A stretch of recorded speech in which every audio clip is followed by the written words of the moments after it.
누가복음 19장 1절에서 10절 말씀. 예수께서 여리고로 들어가 지나가시더라. 삭개오라 이름하는 자가 있으니 세리장이요 또한 부자라. 그가 예수께서 어떠한 사람인가 하여 보고자 하되 키가 작고 사람이 많아 할 수 없어 앞으로 달려가서 보기 위하여 돌 무화과 나무에 올라가니 이는 예수께서 그리로 지나가시게 되밀어라. 예수께서 그곳에 이르사 쳐다보시고 이르시되 삭개오야 속히 내려오라. 내가 오늘 네 집에 유하여야 하겠다 하시니 급히 내려와 즐거워하며 영접하거늘 뭇 사람이 보고 수군거려 이르되 저가 죄인의 집에 유하러 들어갔도다 하더라. 삭개오가 서서 주께 여짜오되 주여 보시옵소서 내 소유의 절반을 가난한 자들에게 주겠사오며 만일 누구의 것을 속여 빼앗은 일이 있으면 네 갑절이나 갚겠나이다. 예수께서 이르시되 오늘 구원이 이 집에 이르렀으니 이 사람도 아브라함의 자손이미로다. 인자가 온 것은 잃어버린 자를 찾아 구원하려 함이니라. 아멘. 예, 우리 지난주 짤막하게 복습하면 기도란 태도다 이런 말씀드렸죠. 기도는 태도다. 제 딸이 갑자기 발작을 일으켜서 응급실에 실려가는 동안에도 저의 예화를 말씀드렸었죠. 그때도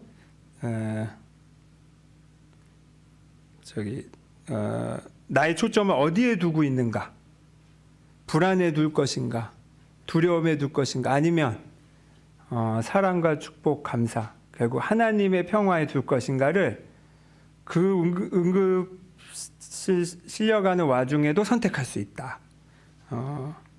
그리고 그 간단한 방법이 그냥 사랑합니다, 고맙습니다, 축복합니다. 그냥 이 말만, 이게 하나도 느껴지지 않더라도 상관없이 그냥 이 말만 되풀이하라 라고 말씀을 드렸었어요. 왜냐하면 감사는 기분이 아니에요, 여러분. 감사는 결정이에요. 감사해서 감사하는 게 아니라 감사하기로 결정하면 감사할 것들이 보이기 시작해요. 이거는 굉장히 중요한 차이예요. 이건 여러분의 마음에 새겨 넣으세요. 그래서 예수님께서 데살로니가 전서 지난주 말씀이 범사에 감사하라. 이거는 감사해서 감사하는 거면 이게 말이 안 돼요. 불행한 일들이 우린 더 많거든요. 그런데 감사를 결정했기 때문에 감사할 일들이 하나 더 보이고 내가 못 봤던 것들이 보인다 이런 말씀 드렸었죠. 그리고 또 내가 기도하면서 내가 원하는 바를 말씀드릴 수는 있으나 그 결과가 내가 원하는 방식일지는 거기에 집착하진 않는다. 왜냐하면 우리가 이 모든 걸 다 알 수 없기 때문에 당장 내 눈앞에는 당장 벌어진 일이 나에게 절망처럼 보이나 그게 멀리 보면 하나님의 아주 큰 계획 안에 있었구나를 꼭 반드시 경험하게 돼요. 근데 그때 그게 전부인 줄 알고 나중에 하면 그걸 볼 수가 없잖아요. 그 다음 이루어진 일을. 그래서 결과에도 집착하지 않는다. 다만 근데 내가 뭐 어떻게 될지 모르니 그래서 내가 할 수 있는 일은 지금 이 순간에도 혹이 어려운 상황에서도 사랑과 감사, 축복에만 초점을 맞춘다. 나의 주파수를 맞춘다. 내가 할 몫은 거기까지. 나머지는 하나님이 하시는 겁니다. 그리고 그 전주와 전전주에는 자비에 대한 이야기를 했어요. 그 자비란 긍휼히 여기는 마음이다. 측은지심이다. 그리고 관점을 바꾸고 이렇게 넓게 보는 거. 못 봤던 걸 비로소 보는 눈. 이게 자비로 보는 눈이라고 했습니다. 이건 다시 말하면 그 사람의 겉모습, 드러난 모습, 행동만 보고는 그거 가지고 판단하지 않는다는 거예요. 그 사람의 겉모습이 잘못되고 뭐 범죄일 수도 있어요. 그런데 그 너머에 근데 그가 그렇게까지 되기에 무슨 일이 있었을까? 한번 물어보는 마음. 그리고 그것도 더 넘어서 그는 본래 어떤 존재일까? 까지도 보는 마음. 이게 바로 자비의 눈이라고 했습니다.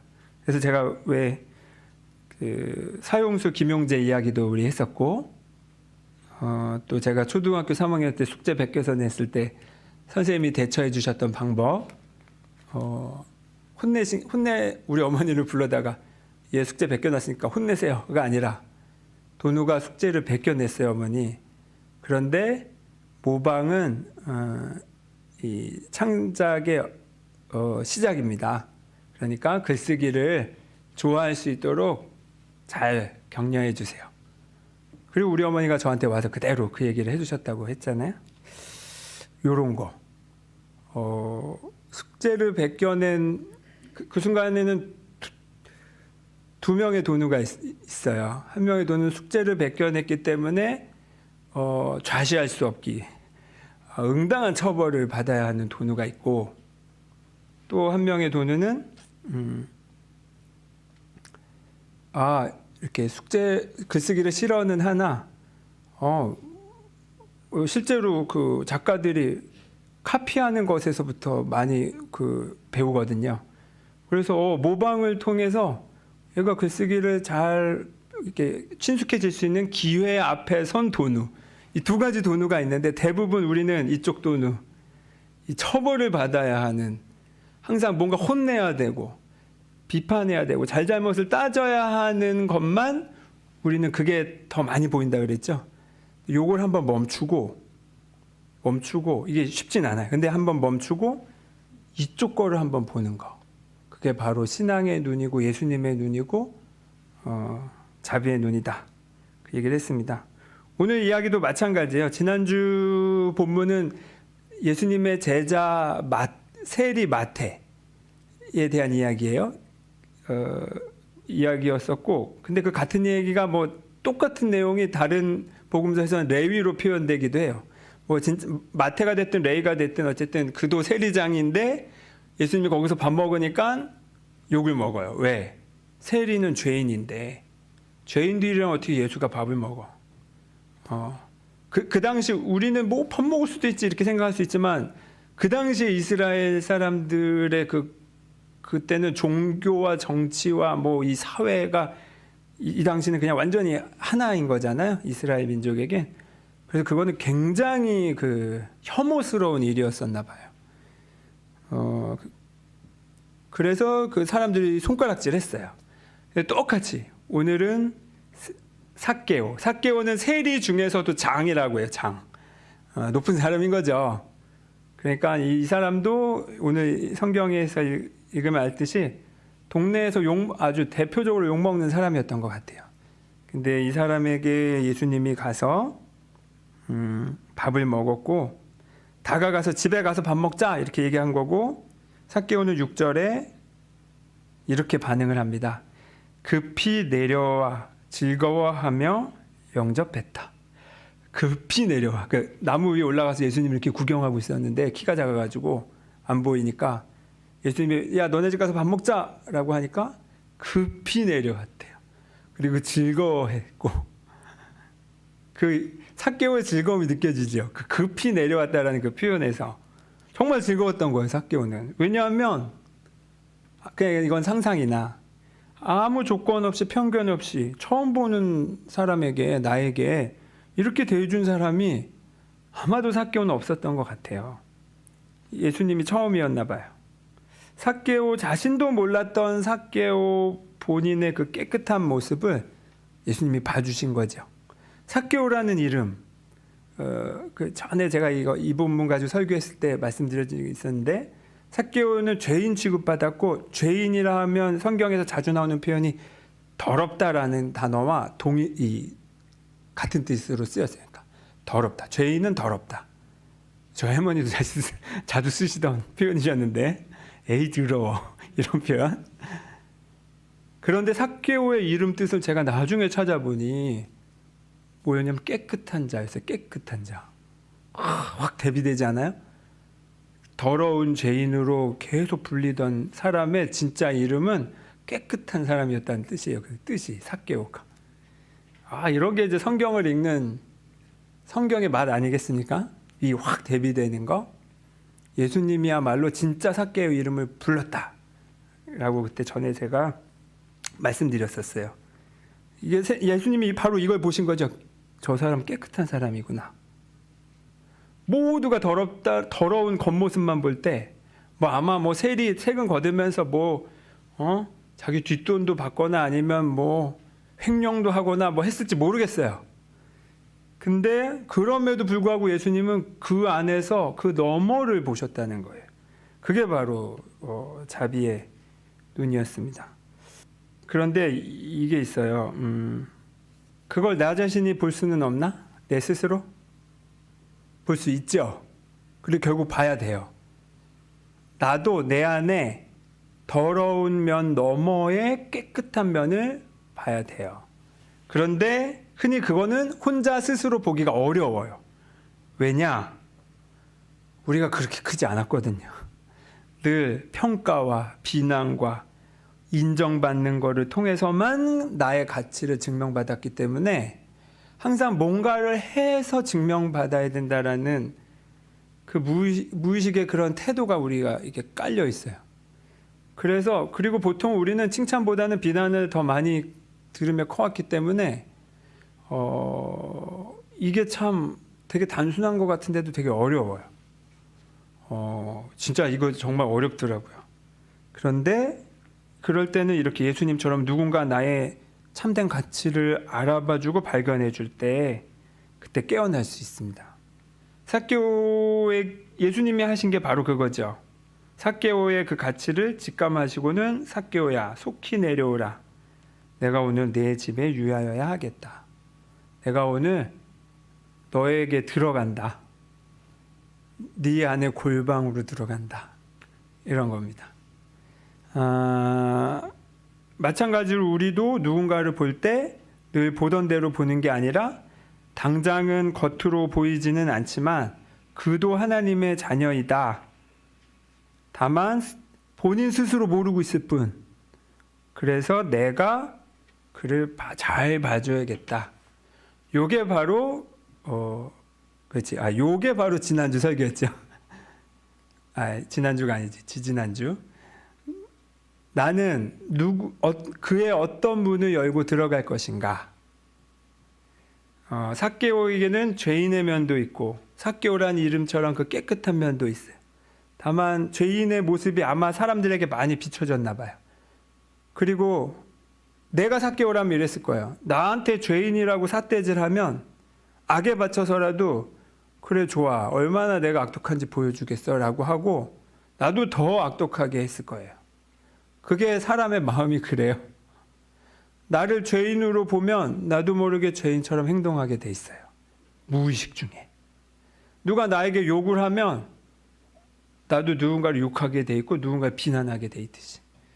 그런데 예수님은 거기 삭개오의 깨끗한 면을 봤다고 하셨죠? 삭개오에게는 여러 면이 있어요. 나에게도 여러 면이 있어요. 내가 알고 있는 저 사람에게도 여러 면이 있어요. 그런데 나는 늘 한쪽 면만 보고 그 문만 열고 들어가서 그를 봤어요. 그게 대부분 뭐냐면 부정적인 그 사람에 대한 내 선입견, 편견, 고정관념이라 그랬죠. 항상 제가 하는 게 다 그렇지 뭐 하고 그 문만 열고 들어가. 요거 네가 하는 게 다 그렇지 뭐. 이거 굉장히 자주 듣는 말인데 언제 들어도 기분 나쁜 말 아닙니까? 이거 부모님이 자녀에게 자주 하는 말일 수 있어요. 직장 상사가 자주 하는 말일 수 있어요. 그리고 이거는 자주 듣는다고 해서 가벼운 말이 절대 아니에요. 이 말은 하지 마시길 권해요. 왜냐하면 그의 다른 문들을 싸그리 무시하는 표현이거든요. 너는 그거밖에 안 돼. 하나님도 그렇게 안 돼 하는데 내가 뭐라고 남에게 네가 하는 게 다 그렇지 뭐라는 말을 내가 무슨 자격으로 합니까? 물론 이해는 됩니다. 왜? 나도 그렇게 컸으니까. 나도 그런 소리 들으면서 컸으니까 나에게서 나오는 말이 그런 표현밖에 없는 거야. 이건 안타까운 일인 거죠. 이거는 이런 거야말로 불행의 대물림이에요. 그리고 이런 걸 멈춰야 됩니다.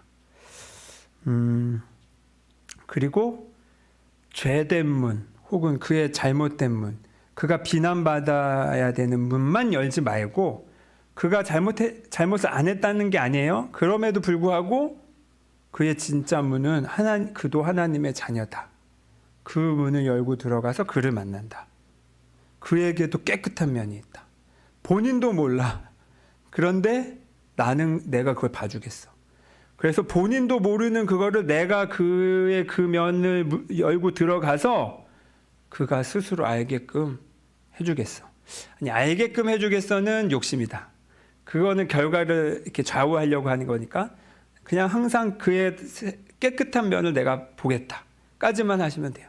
그럼 삭개오처럼 어떻게 되나요? 그냥 집에 가서 밥 먹자라고 말 한마디 한 거에 그냥 뭐 자기 재산의 반을 내놓고 내가 부당하게 얻은 거는 4배로 갚겠다, 시키지도 않은 결정을 하죠. 이거예요. 이게 바로 하나님 자녀로서 나온 성품이죠. 결정이고. 그거는 너 이놈아 그렇게 살면 안 돼 라고 지적함으로써 삭개오가 마음을 돌린 게 아니에요.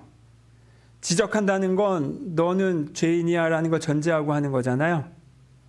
그의 잘못을 돌이키게끔 하는 방법은 그렇게 하는 게 아니라 그의 빛나는 면, 그의 선한 면, 그의 하나님 자녀다운 면을 진짜로 내가 바라보고 진짜로 그 문을 열고 들어가서 그를 그렇게 대할 때, 내가 하지도 않은 말인데 그는 스스로 돌이키게 되는 것.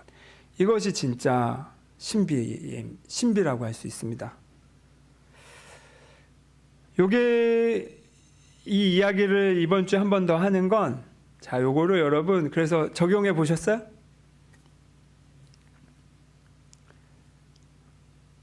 이거를 어디에 적용하자고 저는 오늘 제안하냐면 가족에게 해보자고 제안하고 싶어요. 왜냐하면 가족은 굉장히 묘한 인간관계예요. 가장 가깝지만 또한 가장 멀기도 해요. 벌써부터 저희 집 차일드가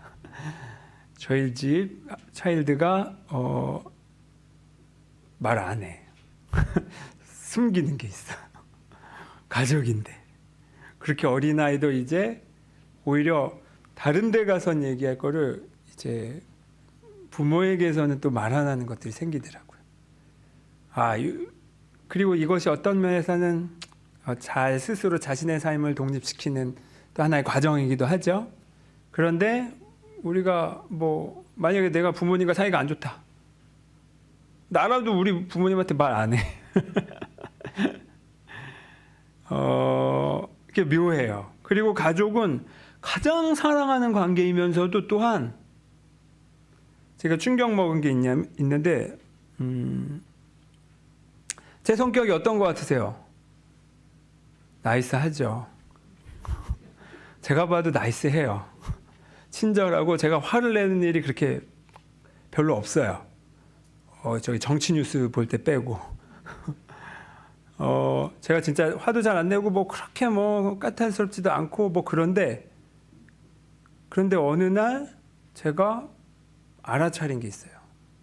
내가 누구에게 가장 화를 많이 내고 가장 이 분노를 많이 쏟아내는가를 봤더니 그게 내 자식이더라고요. 그 5살, 6살일 때 한창 나도 육아가 처음이고 얘도 이번 생은 처음이라 서로가 처음이라 아주 힘들었던 그 시기.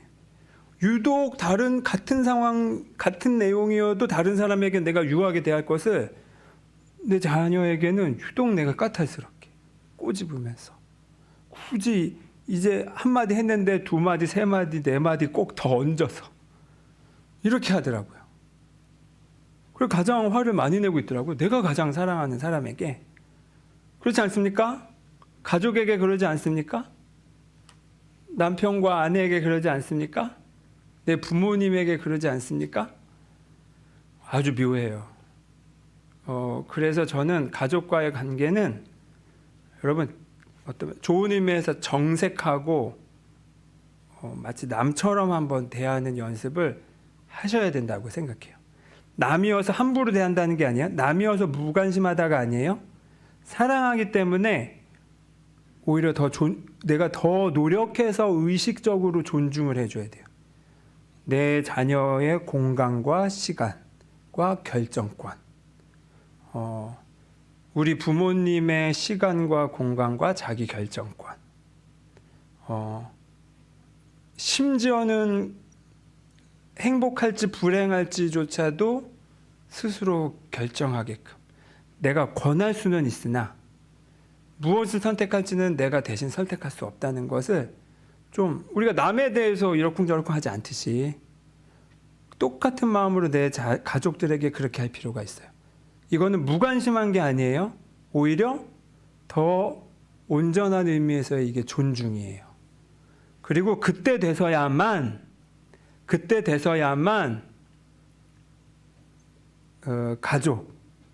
가족이야말로 내가 선입견으로 대하는 관계잖아요.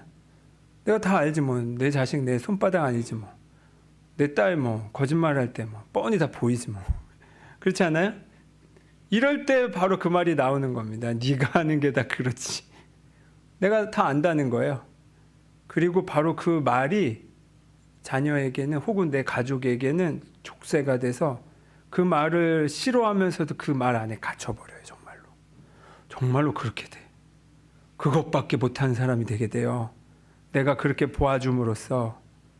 그리고 이 순간 이제 그랬던 걸 멈추고 선입견으로 대하는 걸 멈추고 내 가족을 편견으로 대하던 일을 멈추고 한번 새롭게 보자는 겁니다. 그리고 그 너머에 쟤는 이렇게 하면 안 될 것 같은데 내 자식이. 그런데 그때도 내가 부모로서 조언은 하되 그런데 그 너머까지 가지 말고 그런데 뭔가 잘못된 것처럼 보일 때에도 그 너머에 그 안에서 하나님의 자녀됨을 내가 보는 거. 하나님의 자녀인데 당연히 존중해야지. 그리고 한번 기다려보는 거. 이게 관건입니다. 기다려보는 거. 일단 기다려보자. 왜냐하면 당장 내 눈앞에서 이걸 바꾸고 내 자식을 바꾸고 내 부모를 바꾸고 해야 내 그 불안이 가라앉는데 이건 실은 내 불안이지 이 당사자와는 상관없는 거예요. 내 불안이지. 그러니 한번 이 불안에 휩쓸리지 말고 잠깐 멈춰서 내 자녀의 그 마음의 공간을 한번 존중해 보자. 내 남편의 결정을 한번 존중해 줘 보자. 내 아내를 존중해 줘 보자. 라고 하면서 이전까지 선입견이 아니라 다르게 보는 거. 여러분, 다른 사람보다 사실 직장에서든 뭐든 교회에서도 필요 없어요. 내 가족에게만 그거 제대로 할 수 있잖아요? 그럼 나머지는 저절로 돼요. 제일 오히려 힘든 게 가족이에요. 오히려 차라리 남은 쉬워요. 이 김용재 같은 그때 그 사형수. 그 내가 피해 입은 건 아니니까. 이 사람이 연쇄살인마를 하더라도 그래 한번 그냥 큰맘 먹고 내가 뭐 그 교도소 봉사 가지 하고 나도 그 수녀님처럼 가서 이렇게 뭐 성경 읽어주고 뭐 해주고 하는 건 차라리 쉬워.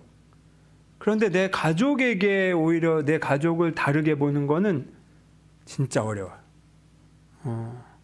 그리고 이것이야말로 진짜 저는 더 중요하다고 생각해요.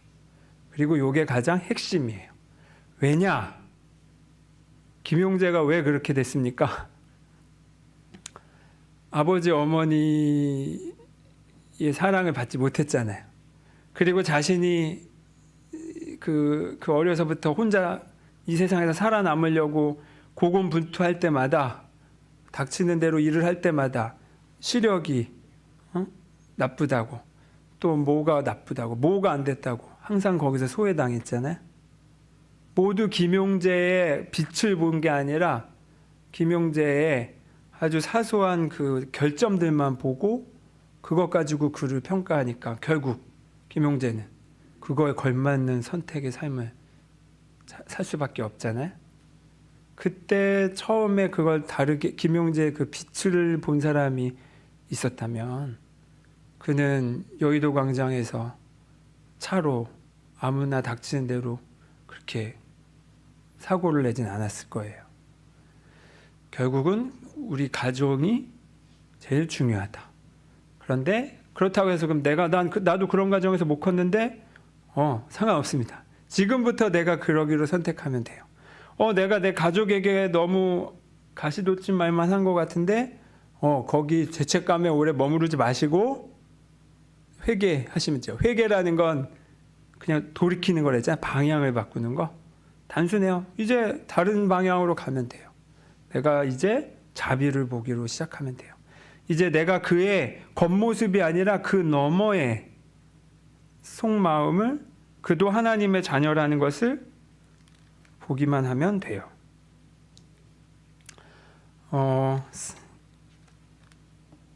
사무엘상 말씀입니다. 사무엘이 왕 이제 새로운 왕을 뽑으려고 이세의 아들들을 쭉 만나고 있어요. 그래서 형들을 보니까 다 훌륭해. 그런데 하나님이 다 아니래. 그러면서 하나님이 사무엘에게 말씀하시는 내용입니다. 여호와께서 사무엘에게 이르시되 그의 용모와 키를 보지 말라. 내가 이미 그를 버렸노라.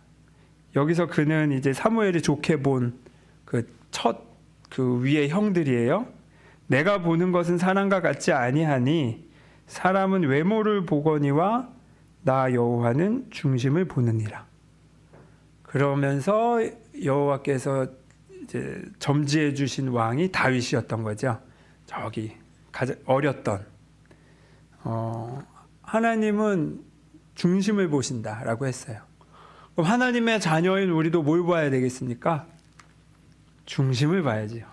중심을. 제가 고3 때 일이었어요.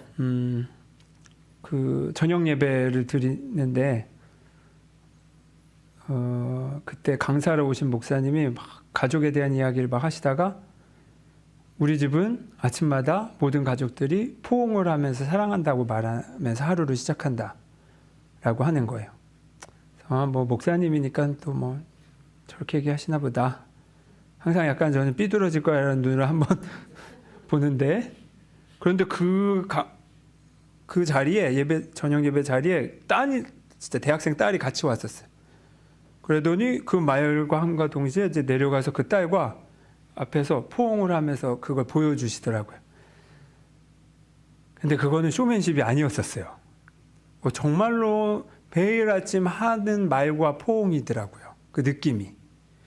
그리고 그게 굉장히 저에게 인상 깊게 남았어요. 왜냐하면 나도 그때 거의 20년 가까이 살았는데 한 번도 우리 집에서 적어도 내 기억에는 한 번도 우리 가족이 그런 적이 없거든요. 없어. 그래서 오케이, 그럼 나도 한번 해봐야겠다 하고 다음날 일어나면 아침에 바로 해야지 라고 결정을 하고 잤는데 웬걸 그냥 또 세워라 내워라 자고 있다가 아버지가 먼저 이제 출근하시는 그 소리가 막 이렇게 현관에서 들려요. 그거를 듣자마자 벌떡 일어나서 그냥 눈도 안 뜬 채로 나가서, 그러니까 아버지 출근 신발 신고 계시고 어머니 이제 그 앞에 서 계시는데 뛰쳐 나가서 바로 아버지한테 달려들어서 아버지를 콱 안고 아버지 사랑합니다 하고 딱 떼고 옆에 서 계신 어머니에게 또 제가 덮쳤죠. 팍 하고 어머니 사랑합니다 하고 차렸다고 있었어요. 그때 순간 그때 그 어머니 아버지의 표정을 여러분이 보셨어야 되는데 이게 웬 날벼락인가 하는데 이게 이 당혹스러움과 그런데 이 당혹스럽지만 이 행복함에 어쩔 줄 몰라 하시면서 아버지는 도망가시듯 현관문을 박차고 나가시고 어머니는 그 입꼬리가 실룩실룩 어떻게 해야 될지를 어떤 표정을 지을지 모르면서 안방으로 도망가셨어요. 결국 내가 무슨 폭탄을 터뜨린 양 그 현관에 나 혼자 남고 다 도망가셨어요. 다 도망가셨지만 느껴졌었어요. 굉장히 좋아하시는구나. 와, 이렇게 좋아하시는 걸 왜 우리는 서로 한 번도 안 했을까? 요거. 그동안 고등학교 때면 제 인생에 제일 불행했던 시기였어요. 중고등학교 때가 저는. 그런데 그때 그거 한번 하고 나니까, 그리고 불행할 때는 그렇잖아요. 불행할 때는 가족과의 관계도 불행하고 뭐 말 한마디가 항상 가시돋친 말들이 서로 나가고 아니면 적어도 그냥 집에 오면 하나도 행복하지 않아, 뭐 이런 느낌으로 대하던 수 있는 그런 때에 사랑합니다 그 한마디가 내 아버지의 전혀 새로운 면의 문을 열고 들어가 버린 거야 내가. 그러니까 아버지도 화들짝 놀란 거야. 그 문으로는 들어온 사람이 없었는데 사랑이라는 문으로 이렇게 대놓고 들어온 적이 아버지에게는 없었던 거예요. 어머니에게도. 그리고 내가 그날 나도 모르게 열었더니 화들짝 놀라신 거죠. 물론 그 뒤로 우리 아버지 어머니랑 이제 또 저도 불이 나게 싸우기도 하고 뭐 했으나 그때 그 경험은 저에게 아주 원형으로 남아 있어요. 이건 내가 언제든지 들어갈 수 있는 문이구나. 그리고 이 문을 내가 잘 사용해야겠구나.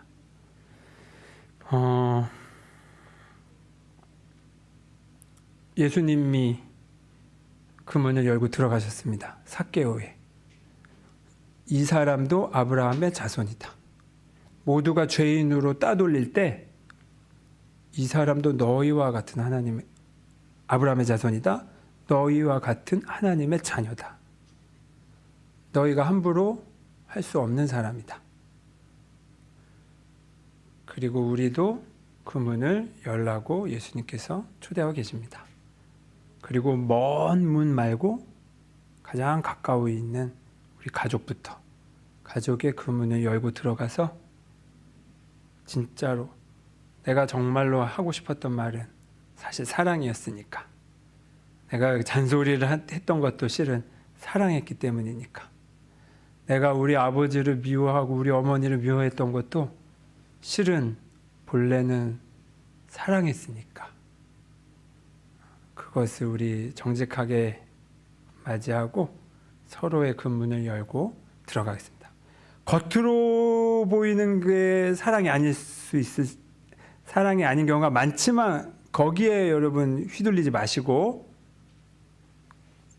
나는 사랑의 문을 열고 들어간다. 자비의 문을 열고 들어간다. 그러면 여러분 올 한 해 평화가 그냥 넝쿨째 들어올 거예요. 그것만 잘 여셔도. 기도하겠습니다. 주님, 나도 나 자신을 용납하지 못하고 나의 죄된 면만 보며 죄책감에 쌓여 있을 때, 그리고 이 죄책감에 정신이 멀어서 방황하며 죄된 행실에만 반복하고 있을 때, 그때 주님께서 나에게 오셔서 나의 하나님 자녀인 나의 문을 열고 들어와 주셨습니다. 나도 잊었던 나의 진짜 이름을 주님께서는 불러주셨습니다. 주님, 이제 나의 여러 이름들을 내려놓고 하나님 자녀인 나의 진짜 이름을 기억하며 주님께서 그렇게 불러주신 대로 자녀다운 삶을 살아가겠습니다. 사랑과 자비로 살아가겠습니다. 주님께서 우리의 그 참된 문을 열어주셨듯이 우리도 내 가족에 또 내가 만나는 사람들의 여러 문들 중에 하나님의 자녀라는 그의 참된 정체성의 문을 열고 들어가겠습니다. 사랑과 용서의 문을 열고 들어가겠습니다. 주님, 그럴 때에 어떤 놀라운 기적이 일어나는지 우리가 똑똑히 경험할 수 있도록 인도하여 주십시오. 그리고 이 세상의 평화가 바로 그 작은 하나의 문을 여는 데서부터 시작됨을 우리가 온전히 경험하도록 인도하여 주십시오. 예수 그리스도의 이름으로 기도드립니다. 아멘.